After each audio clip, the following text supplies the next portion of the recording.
when women are like, yeah, I slept with him, but I didn't have an emotional connection with him. And it's like, that is 1,000 times Yeah. worse. That almost means you're more likely as the male partner to be raising a child that is not yours, Yes. because apparently they just do not care, which is not a Yes. good sign. I didn't have an Not a good emotion. sign. If somebody cheated on me, I would 1,000 times prefer they're like, well, I cheated on you because I had a strong emotional connection with him. Yeah. Not, Would you like to know more? Hello, Malcolm. hello, Simone. It is wonderful to be chatting with you today. Yeah. So, obviously one of my favorite people in the entire world is Ayla. And when she does events, these live Twitter polls where she'll like have people line up based on all sorts of things. How recently did you poop? Or to our subject today, what is your body count? And that's one of my favorite ones that she lines people up about, because you really see a very interesting logarithmic scale when people line up. So it's like 0, like a couple of ones, and then it's 2 to 5, like vast majority of people. And then it's like 50, 112, 250, 300. Like it's crazy. It just gets like crazy high. And I'm always at one end of these, obviously the really high end of the scale. And you're always the really low end of the scale, because we're exact opposites in that, you being a virgin when we first met and me being just ridiculously high body count. I remember recently I learned something new at these events because it wasn't something I had thought about before. I was at one end, and usually at the really high end, it's almost all male guys. And one of the guys was like, wait, because previously they hadn't done this at the previous one. They had one on how heterosexual are you? And I was like, at the extreme end of heterosexual. No, I think hers was how many different dicks have you had in your mouth? Oh, that's what it was. So something like that. Yeah. Surprising how few men had never had a dick in their mouth. I was like, what on earth? Yeah, it was very rare. Yeah. So one of the guys turns to me and he goes, wait, all heterosexual? and then all the other guys who were like at the extreme end of the scale were like, wow, impressive. What we also didn't realize is that high body count is often man to man. Yeah. Yes, and I hadn't considered that. So yeah, I was even probably more extreme than I had considered within these contexts. Yeah. But this is really interesting, because for me, when I met you, I think it would be really disingenuous for me to pretend that you having an incredibly low body count wasn't a huge bonus to me. And when I went out and would sleep with people, I specialized both in people with low body counts, virgins mostly, because that was just the pathway and the tactics that I was using in the sexuality video that we're not able to post here. But also because I personally found it really gross when I learned that a woman had a high body count. And I think one of the big problems in our society when people talk about, do body counts actually matter, it breaks down on a few fronts. So conservatives often will use arguments like a key that opens any lock, or a lock that can be opened by any key, or you wouldn't want to use a shoe that a bunch of other people had used. And I think Mormons use a chewed gum analogy. Yeah, and all of these analogies, I don't really think sell the message. Like, if I was a young girl and somebody told me one of these analogies, what I would think is, well, times have changed and you're just an old person and you don't know how it is for my generation. Right. Or that's, an older mindset, or that's not convincing. To me, if I was a woman and somebody was like, well, you wouldn't want a shoe that a bunch of people had worn, part of me like, screw you, I buy like all of my shoes on Poshmark and I rent half of my shoes on Rent the Runway. Yes. Like, go on. And I'd also be like, but why doesn't this apply to guys? And then people would be like, because the guy is the one going in the thing. It's the sword, not the sheath. It's the foot, not the shoe. Right. And the answer to that would be, wait, why does that matter? Why would that mean it doesn't matter for guys, but it matters for girls? And then when you talk to progressives about this inequality, they'll often answer, well, it shouldn't. It is unfair that it matters, and therefore it doesn't matter. Or we can build a world in which it doesn't matter. Oh, you mean it shouldn't matter? Yeah. Yeah, which is dumb as well. And so I think we need to have an honest conversation about where the actual costs are involved in this, the effects it has on women, and, just for our daughters or women listeners, so they can really contextualize this. Because I think the average woman in our society today dramatically underestimates how much partner count matters to guys. A great one, speaking of Ayla polls that you had mentioned to me before, was one where it was like, would you rather sleep with 100 women or have your wife sleep with one other person? And 90% or something said they'd rather their wife not sleep with one other person if it meant they could sleep with 100 women. Yeah, it was something along those lines. Basically, would you prefer to have a ton of partners and like your wife also slept with a decent number of people or not? And yeah, apparently men care more about having a committed female partner who does not have a high body count than they care about body count, which is insane because the assumption, of course, is that men, no matter what, like sort of like number one priority is high body count. But no, it seems to be more like high body count, but with low body count women, I guess. Yeah, Especially high those who are body like count with committed. low body count women is what you're. Well, so For one yeah, night stands, I don't think they care. I think that it's totally fine to have a one night stand if you have no commitment with a woman who has a higher body but count. I want to get to the point here because I think that this is just the larger point. If you're a woman and you're going to switch this off, the important thing to note is that many heterosexual men, biologically, it is hard coded into their sexuality, and this is what is missed by people.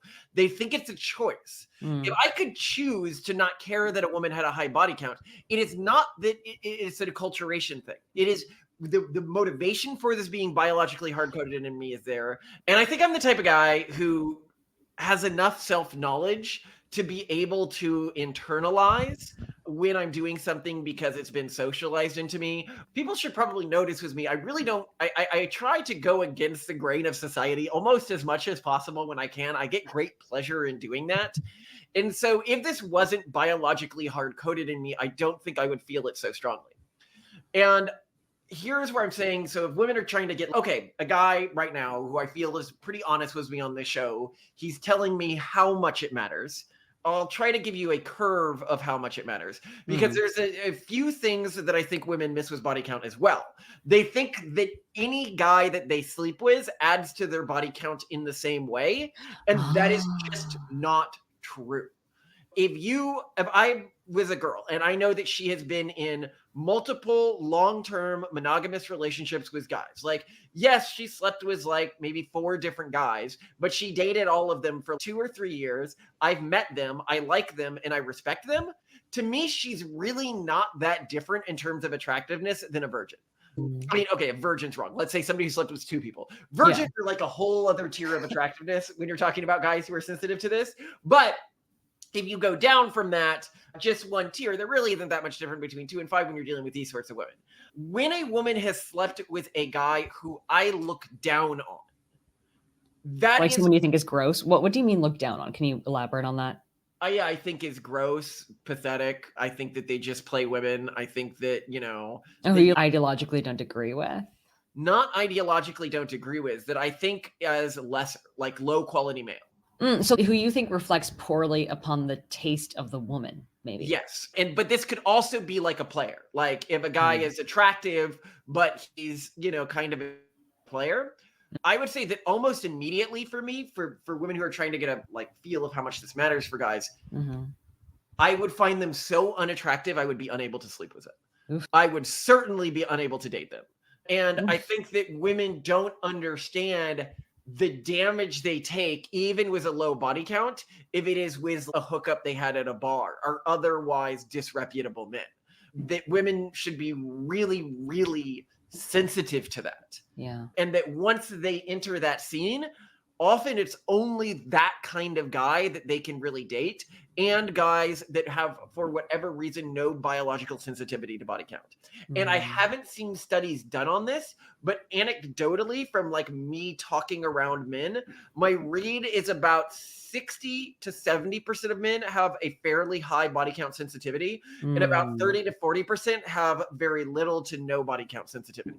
Interesting. Okay, so this isn't as big of a deal then, because like actually quite a few men don't really well, care. And then there's guys like me that have such a high body count sensitivity that I cannot even masturbate to porn with real people in it because I know that they have slept with lots of people, and I find that disgusting. So you would, I mean, I guess it's a lot like pretty much any arousal or aversion pathway, where like what we've seen in the research that both other people have done and that you've done in writing The Pragmatist Guide to Sexuality, that there is quite some variation that Yeah. some people are like super, super turned on by something. Some people don't really care at all, etc.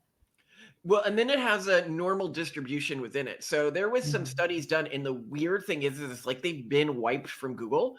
Somebody Mm. pointed out recently, they're like, I've heard this before, and I went and I tried to find it, and I wasn't able to find it. And then I went and I tried to find it, and I tried to find it with AI. And I talked to other sexuality researchers I know, and I was like, do you remember these studies used to exist? And they're like, yeah, studies used to exist. And then we went and we looked and we couldn't find it. So I don't know what happened. It might be that Okay. they didn't fit the progressive ideal, and then somehow they got deleted from history, Oh which dear. sometimes happens if you're talking about like more obscure research that wasn't backed up in a lot of places. Mm. But specifically, what they showed was that as women sleep with more men, the amount of oxytocin that they produce while having sex decreases, which is important. And it also showed the effects of this. It showed that women who slept with more men felt less of a illogical forced attraction to the man they're sleeping with.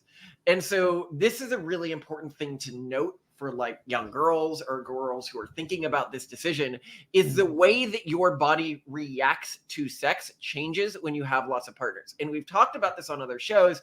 We suspect that this is actually a polymorphic behavioral change. So polymorphic changes, like genetic polymorphism, this is when you have something like a locust, right? So a locust and a grasshopper are genetically the same thing, but if you rub the back of a grasshopper's leg with a Q-tip, it actually begins to express its genes differently and transform its shape and its behavior patterns. But you see these in mammals as well. So like baboons at larger troop sizes, they change from like a matriarch, I think it's like a matriarchal was like one social structure to a patriarchal with like another social structure.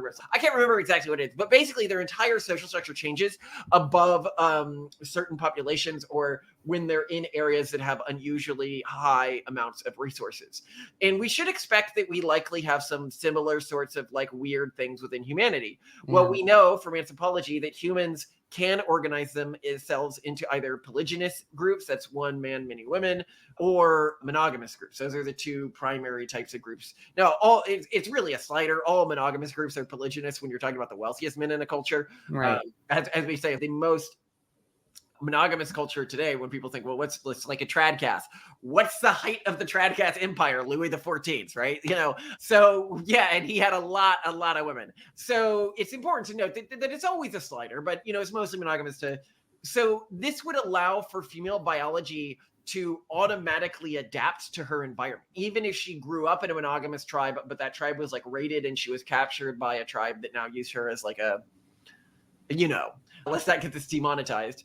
So what it does is it prevents a woman from, without her own willingness or without any sort of externality, falling in love to somebody they're sleeping with. But women, and I've seen this, I've slept with a lot of virgins, they automatically begin to form a really strong sort of love connection or love reaction to the first guy they sleep with. And that this turns off as they sleep with more guys.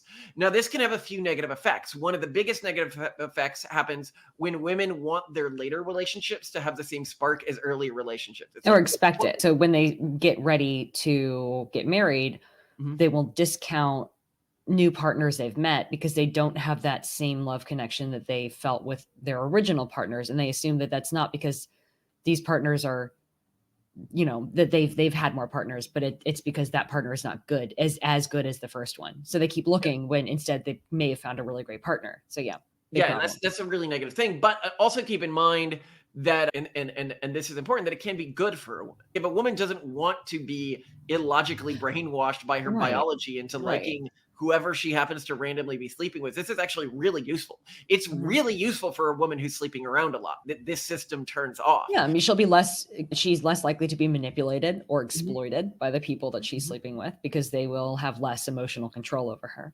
Exactly. Yes. So it's a very good system, even within our modern context. It can just cause problems when a woman expects to feel what she did with her early partners with later partners. Well, yeah, that's why we find it disturbing that the research indicating this appears to be disappearing, because if women just know that this seems to be happening, then they can plan around it. This is a natural calculation that anyone can make. And if they don't know about it, that's when the damage is done. And it's something that anybody who sleeps with a lot of virgins would know. This is a really unique thing with virgins. They weirdly bond to you. And a lot of women, anecdotally, when I've mentioned this before, they've been like, yeah, that did happen to me, was my first partner. Or my first 2 partners or something like that. And so this is something that you're actually losing when you sleep with a lot of people. And it's something that males, it's just not a system that seems to exist in males. Males do not like automatically fall in love with people they're sleeping with. And that is unfortunate. It's unfortunate in that it is unfair, but it is worth keeping in mind. I mean, both in terms of men, in terms of how they're rating their partners, and in terms of women. But to decide as a woman growing up in our society, I'm just not going to sleep with anyone because of how it hurts my market value. When we say market value, what we mean by this is the quality of man that she can get, with the understanding that market value changes based on individuals. So I'll put it this way. A fish, when I go to a grocery store, can have a market value. That's like what the average customer is going to pay for it, right? But then some individuals might just have really like that type of fish and they'll pay a lot more for it. When you say market value, you're not saying this is the absolute value the person has. They can do some huckstering and get a sweeter deal. But just talking market value here goes down. And is that worth it to me when I consider the dangers of being sexually inexperienced as a female and trying to secure a partner? A lot of men, especially in the early days, they won't even consider you unless you sleep with them by like date 3 or 4. Right. This can really hurt your ability to sort of learn how to date and stuff like that, right? I think it's still doable, but it's difficult. And another thing that women really have to worry about is guys signaling that they're interested in a longer term relationship than they actually are, because they want to date, because they want sex. And this is really a difficult thing to navigate as a girl. I think that the best strategy around it, because, women, as we say, the sex marketplace and the marriage marketplace are 2 very different things. And women are always more valued on the sex marketplace than the marriage marketplace. And so they can begin to conflate their value on the sex marketplace with their value on the marriage marketplace, where it's much lower. And guys are, the inverse is true. They're more valued on the marriage marketplace than on the sex marketplace. And so guys can benefit by pretending like they're interested in marriage or longer term relationships than they actually are. And through that, get higher quality sexual partners than they would otherwise be able to get. And it is very difficult for women in our current society to filter here.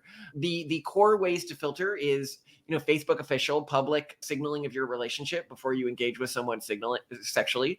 This is if you're not just going to wait until marriage, which is very difficult, I think, to do unless you're only dating was in like really religious communities. Yeah. And then the second strategy, and I think this is really important, is to note, does the guy seem to be really vetting you as a long-term partner? So if weirdly the guy has all the same beliefs about the world that you have, he's probably just mirroring your beliefs. Should be a massive red flag. Yeah. If the guy disagrees with you in areas and is willing to sort of debate those open and honestly and looks, that's a sign that he's probably not just using you for sex. Yeah, genuine disagreements, or hey, I want kids and I know you don't want kids. That kind of stuff showing up is probably a good sign in terms of genuine interest and commitment. Well, this is a big problem with searching for partners in sort of like feminist or white knighty ecosystems. Oh. Is that men in these ecosystems are usually just signaling. I mean, most of them don't want to marry anyway, because they're on the progressive side, and they're usually just signaling aligned ideology for sex, which means that if you are on the conservative side of things, because women are less on the conservative side of things regardless, it's going to be really hard to find women. Yeah. Unless you're in a hard conservative community where typically women outnumber men. Yeah. So by that, what I mean is if you're in a hard religious community, women typically outnumber men, where if you're in like the conservative secular community, usually men just dramatically outnumber women to the extent. I've heard, it's sort of unrelated. I've heard some conversations among women where they view male body count very negatively. Do you think that that's a real thing, or do you think it's performative because they're just thinking that's not fair that men view? Oh, it's obviously performative. Actually, there's studies on this. So you can look, women, great studies. If you take men and you have women choose between a man with a wedding ring and a man without a wedding ring, they'll choose the man with the wedding ring. There's lots of studies. Well, but maybe men with who are in committed relationships have lower body counts because they're in committed relationships. Maybe, but just generally what you see is women will go after men who appear to already be in relationships over men who appear to not be in relationships, which to me signals the exact inverse of what you're talking about. Whereas with men, you would very rarely see this outside of a few fetishes or Mm, paraphilias, you know, mm. which Trump seeed to have one of those from stories about him where he would try to get his friends' wives to sleep with him. Oh, goodness. I can't imagine it. Look, I like as Trump politically, but as a human being, I can't imagine I can't betraying my relate. friends that way. I take that really seriously. I don't know, I hear about that in fiction though, or like in history. I wonder if that's just like a trope. Well, no, I find the idea of sleeping with like the wives of people who I dislike really hot. Like that's cool. But I would find the idea of an ally who has put their trust in me really uncool. Yeah. And gross and not fun. But yeah, we were talking about male body counts of women. Yeah. So no, I don't think so. I think it's all performative. And I can also say, as somebody who has been out there over the course of the time that I was trying to get women to sleep with me, as my body count rose, it got easier to get women to sleep with me, not harder. And I guess you never hid the fact that you had a high body count. No. If anything, I bragged about it. It actually got, I'd say, pretty dramatically easier after you get past like 10 to 20 people. And then after that point, no, but also, I'm learning, I'm getting better at it after that. I'm developing more confidence. And I suspect that part of it could even be hormonal, like just knowledge of, I don't know. So it could be that I'm giving something off because I have a high body count, because like my brain thinks, oh, you're alpha of this area, that is offsetting whatever logical thing these women have in their head that makes them think that they don't like men with high body counts. Yeah, that makes sense. Which is really interesting. And I find that really surprising. But another thing to note about this as a man, if you're going out there and you're having a high body count, this also means that, remember how I said not all men damage your body count the same way with other guys? Yeah. A guy like me probably damaged women's body counts in the perception of other guys uniquely highly because I was able to sleep around so much. But, whatever. Most of these were when I was younger, progressive college girl type people, stuff like that. But I'd also say that the type of relationship I had with the girls, and this might also be the case for other guys, is with the ones who I liked, I did have longer relationships with. And I think me as an outsider, that would damage my perception of that stack on her body count more. Just any period of sexual experimentation, I think, would really highly damage well, that's what they call it, finding themselves, whatever you want to call it. Yeah. I mean, what is your sort of summation if you were going to give advice to our daughters on this? If you were going to give advice to our sons, in general, I would just be like, it's not worth it. Don't bother. But I think it really depends on their personalities. If we find that we have a daughter with a high sex drive, like it's a really dumb thing to be like, yeah, probably shouldn't have sex. Like the cost is really high. We should be really clear about what we believe the trade-offs to be given the evidence that we've been exposed to. Well, here's the question, because I think this is interesting to me. Would I consider it a high, in addition to a woman's body count, if she had used her sexuality to make money off of men without having sex with them? Think OnlyFans or something like that, right? Otherwise, they're a virgin, but they've used OnlyFans. Yeah. I think if they were a pure virgin, it wouldn't hurt their value that much to me. If, however, if people have seen everything, yeah, I suppose only if they were also really popular. They were unsuccessful OnlyFans. If they had done it unsuccessfully, then I would think, well, you were judged by the community to be pointless. But if they were judged successfully and they were widely desired but had never slept with anyone, I'd consider that probably about the same as being a virgin. Okay, not exactly the same, but probably about the same. But if they had 5 body count or like 10 body count, like a medium level body count, but they also did that, I'd consider it probably, I don't know, it just wouldn't matter that much. It matters a little, like it would matter more to me then, but it's certainly not the same as racking up an IRL body count. However, I guess I would take a woman who said that she had like a 5 or 10 body count, but also used OnlyFans as probably lying, and she probably has a much higher body count than that. It's just sort of a signal when the woman isn't otherwise like known as being chaste, that the body count, the real body count, is likely higher than they're telling you. Yeah, that's fair. Oh, and I also think that women think, oh, head doesn't count. Head is exactly the same from a body count perspective. Totally. Yeah, totally agree.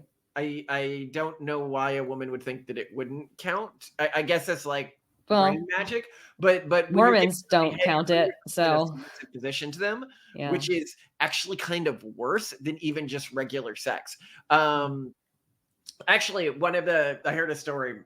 We had a friend in school. Remember this? I won't name who said it, but you'll recognize the story as soon as I said it. So her Okay. roommate would do this, where she would bring over guys and say, eat me out or whatever. They'd be into her, and they do it. And then as soon as she got herself off, she'd be like, "Okay, fuck off." Um, That's uh, horrible. I don't remember who this is, but it's better that I don't because that's horrible. But I think as a guy, I wouldn't consider that in addition to a body count because she's not submitting to them, she's using them. And I'm like, okay, whatever. These Yeah. guys are not the same Yeah. relationship that I have with you. These guys are beneath you. And I think Yeah. that that's also why I wouldn't consider it additions to a body count, something like OnlyFans. Now, I don't know how representative I am of the average guy. I'm just trying to give as honest as a perspective of one guy who actually cares about this as Yeah. possible. Yeah. So Yeah. women can begin to calibrate as they think about this increasingly new and different sexual landscape that we're dealing with, Yeah. which is really interesting. I mean, there's some things I just couldn't do. Yeah, continue. Okay, so OnlyFans, okay if you're successful, pathetic if you're not. Actual sex totally counts. Head totally counts. Being eaten out but only using people doesn't count. So I guess like being a dominatrix professionally, you would say doesn't count as long as you're not having sex. Yeah. Yeah. Okay.